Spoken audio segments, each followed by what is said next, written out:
અને વસરાજ સોલંકીને યાદ રાખો કે ચોરીએ ચડતા ચડતા જેને માથા ઉતારીને તરવારના ઝાટકે આપી દીધા કે આમ જીવાય અને આમ મરાય.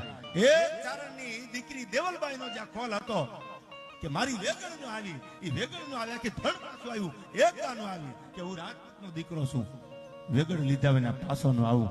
અને લીધી તરવાર હાથમાં અને વળ્યો વસરાજ સોલંકી પાછો.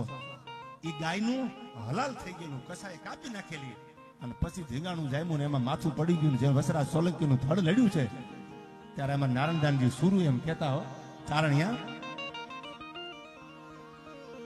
બેની બાન કોલ તો આપી રે ધોજાયું ધરામની થાપી.